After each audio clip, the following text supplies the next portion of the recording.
Hey guys, welcome back. So recently we released a video talking about the new Gen 2 Galil Ace. And every time I post something about the Ace, when I say that it's an AK variant in the video, inevitably I'm going to get comments saying there's no AK in this video, the Galil's not an AK, yada yada yada.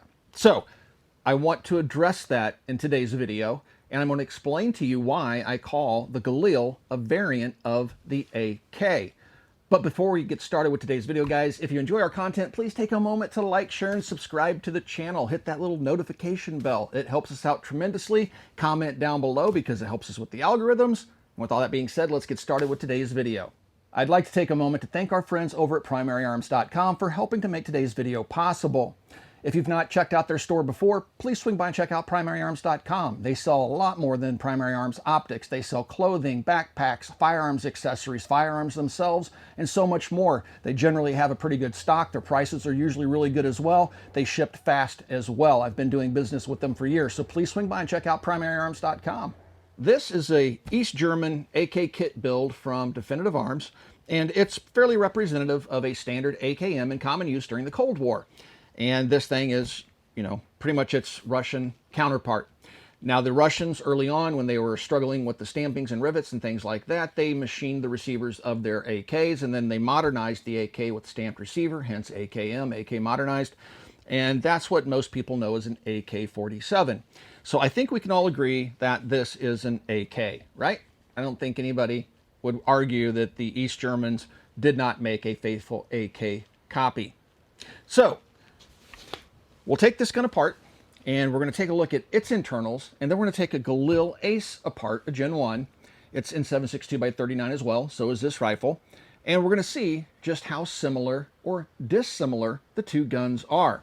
But before that, we got to send some rounds down range, like my little stumpy 10-round PMag, just because I haven't shot this old girl in probably a few months.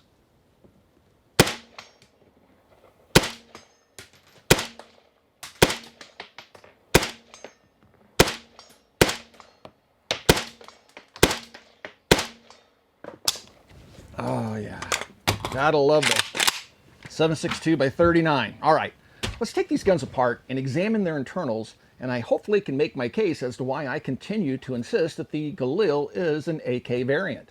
I'm not going to belabor the issue. I'm just going to quickly take apart the AKM to show you guys what it looks like and how it disassembles. Pay close attention to how I disassemble the gun, and let's take a close look at the parts that are inside of it.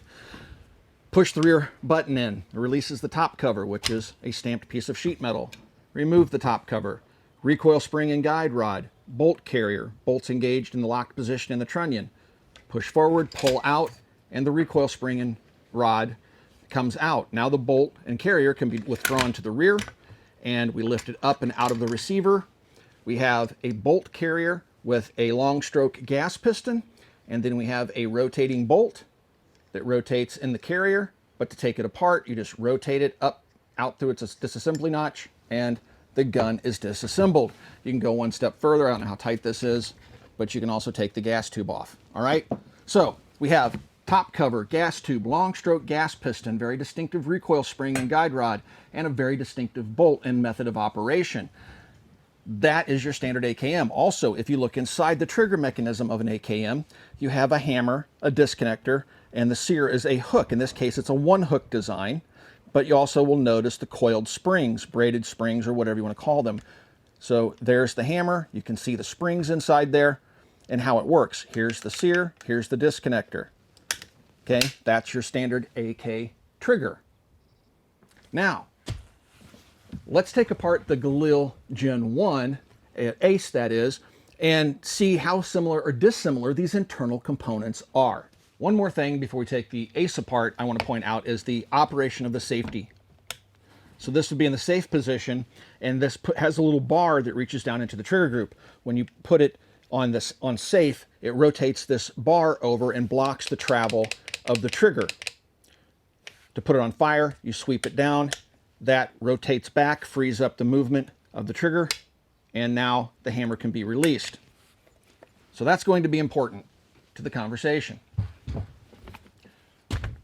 Galil Gen 1 Ace, and this is a Magpul handguard I put out there because I liked it at the time. wish I could find my original parts and put it back together. But anyway, so here's our Galil Ace Gen 1. Now this one, like some other AKs, not the particular East German we brought out today, but other AKs will have folding stocks. Why? Because the recoil spring and everything's contained within the receiver here. You don't have an extension tube like we do on the M16. So outwardly, this does look very much different from an AK, but appearances can be deceiving because what matters is what's going on inside of the gun. The Israelis borrowed heavily, I'm not going to go into a lot of history here, but borrowed heavily from the Valmet. The Valmet borrowed heavily from the AK. So there's kind of been this hand-me-down type of situation here with the design of the Galil Ace. So taking the Ace apart, just like the AK, we have a tail back here that pokes through a stamped sheet metal top cover. Yes, the rear sight is mounted on the top cover back here versus the forward location on a standard AKM, but that doesn't define the gun or its operation. So I'm going to push in on that button, take the stamped sheet metal top cover off. Here we have the same design in terms of a recoil spring and guide rod system. Push forward, draw it out just like an AK. All right. Now I can pull the bolt and carrier to the rear just like an AK. Pull that out, have a bolt and carrier with a long stroke gas piston, has a fixed charging handle just like on the AK, it's just located on the other side of the gun.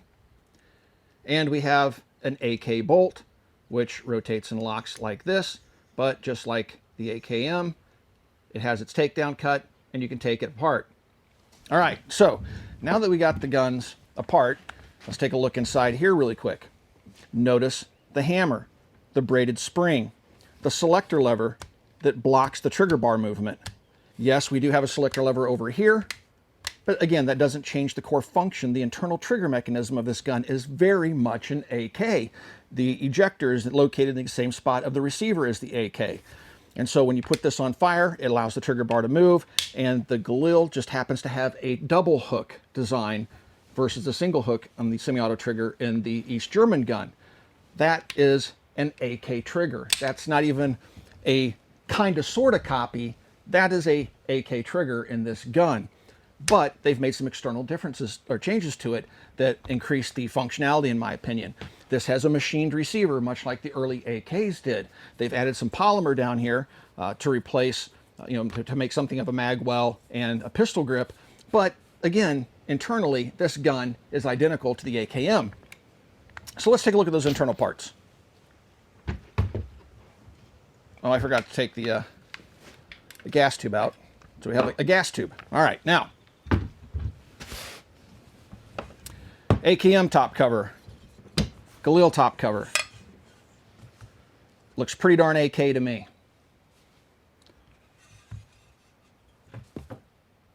Yes, the Israelis put a 1913 rail on top of it, reinforced the rear of it so it would lock into the same place every time for return to zero because the rear sight's on the top cover versus the front sight block of the AKM. But there you go.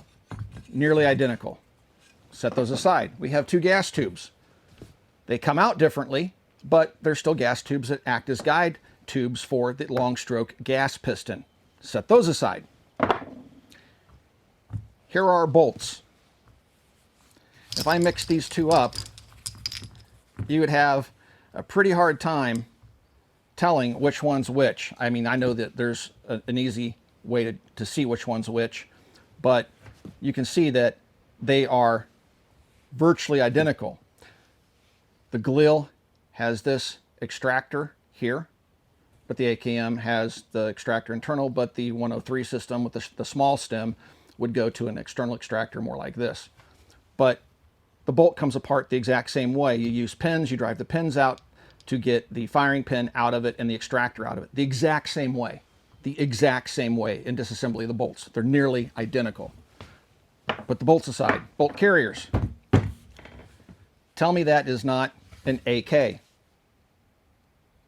We even have the little tails on the end. I can take the East German AK bolt and I can even put it in the Galil's carrier, and vice versa. I can take the East German and put the Galils bolt in the carrier. Now they're not going to lock up because the locking lug dimensions are different. But in the case of the East German, I can, at least in part, get it started, but it won't go into locking recesses. Hold on one second, let me get that down. So this has the Galil bolt in it, okay? Stick it in there, push down, and it just won't lock because there's dimensions that are different on the Galil.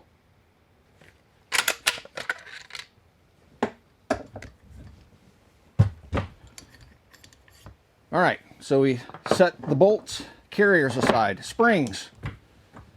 Yes, this has a recoil buffer. You can buy these for AKMs or AKs, but it has a polymer recoil buffering system. But we have the same tail that locks the top cover in place. We have the exact same design in terms of the recoil springs, right down to the very tips of them. Very similar in design. So, once again, all these parts are nearly identical to each other. And if you ask me, it doesn't get any more AK than that. Let's quickly go over the manual of arms to operate both rifles. With the Galil, we have a selector lever here for safe and fire. There would be a third position if it were fully automatic. This one doesn't have that. Magazine, standard AK magazine. 2-point locking system, locks in the front, locks in the rear. AK mag locks in. To charge the weapon, you use a fixed reciprocating charging handle, but on the Galil, it's been moved to the other side of the action, and that charges the weapon, makes it ready to fire. You can then put it on fire by using this AK-style lever, but of course we also have the lever on the other side. But to change the magazine, to reload, when the gun goes dry, goes click, no bang, you hit the tab, rotate your magazine out, put a fresh one in, and resume shooting. Standard manual of arms for the Galil. AKM, same magazine. Rock and lock in, 2-point contact on the magazine. This one you have to take the safety off to charge it. Pull the charging handle to the rear, fixed charging handle that reciprocates. The gun is ready to fire. When the gun is empty, little tab on the bottom, down here you can get with your thumb, release the magazine. The manual of arms is nearly identical, the only major difference being the fact that the charging handle's on the other side of the Galil. Some of you may say, well, the gas block's completely different. This is a front sight integrated into the gas block. There are AKs in this world that have front sights integrated into their gas blocks. AKS-74U, for example. So just externally, these guns look quite different, but internally, they're almost identical in design, to the point where it would be easy to confuse various parts. If I took the bolts apart, you'd get the pins confused, and the firing pins and stuff like that would be possibly confused if you didn't know the gun that you're taking apart or putting back together. So this is, in my view, probably the closest AK clone out there that's just been heavily modernized. Internally, it's the same. Now, some folks I've also seen in the comments of my most recent video say that the Sig 550 series or the PE90 series of rifles is an AK variant. Let's take a look at that, and I'll show you what a gun that's loosely based on the AK looks like versus a gun like the Galil that is heavily based on the AK. This is the Sig PE90, and I've had folks comment that this, again, is an AK variant, and to that I would disagree. It's heavily based on the AK, but there are plenty of other firearms out in the world that are based on other types of designs that borrow design cues and come up with their own rifle, and that's what the Sig is. It is loosely based on the AK, and we'll show you that here in a moment. But much like the AK, it does not have a buffer tube like an AR-15. The mechanism is located in the upper and lower receivers. We have rear sight back here, but again, no top cover, reciprocating charging handle, but a lot of rifles have a reciprocating charging handle. It does have a long stroke gas piston, which we're going to show you is very different in design than the AK. And we also have an adjustable gas block up here with a 2-position gas block. The gas block, again, has the sight integrated into it, whatever. This is the bayonet lug. And the magazine is very AK-esque. It has a 2-point locking system. It's a rock and lock, just like an AK. However, unlike the AKM, it locks open on the last shot fired. It also has standard fire controls that we would consider standard here in America. That's very much like the AR-15. They're ambi selector lever type fire controls. Now that we know the weapon is empty, let's go ahead and take it apart and look at what I think obviously is heavily influenced by the AK and what really isn't. So now that the weapon is empty, I'm going to take the gas system apart, and I can do that by rotating it to its takedown position.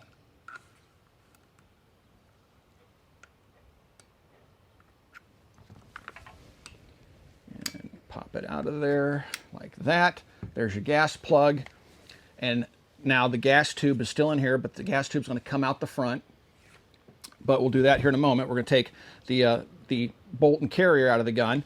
Like an AR-15 and very much unlike an AK, we have a 2-pin system that holds the upper and lower halves together that will clamshell open. If you take a look inside this gun, the trigger mechanism is nothing like an AK. It's its own design. Get that hammer to come forward so you can see it. It is a very different setup. Here's your sear surface back here, and you can see internally it's a very different design. So not an AK there. Take out the second pin, and just like an AR-15, the two halves will separate, and I can set that aside. Now, one piece upper like this, nothing like the AK. To take the bolt and carrier out, I first have to take the charging handle out. I push down this little lever here, pull this out. That frees up the bolt and carrier to drop out the rear. Here's where we get into AK territory. This is its bolt and carrier, and clearly this is heavily influenced by the AK. But that gas system, you'll notice there's no gas piston attached to the bolt carrier. It's still in the gun.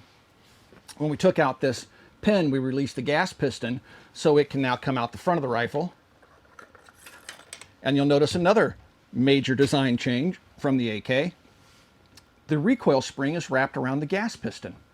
Nothing like the AK. But I guess you could argue they're braided springs. That's kind of like an AK. But this is nothing like an AK. The bolt and carrier set together like that, and that's how you get your long stroke gas piston. Take the gas tube out, push down the little detent. Oh, let's take the handguard off first. Handguard's nothing like the AK whatsoever. Here you can see the gas tube on the gun.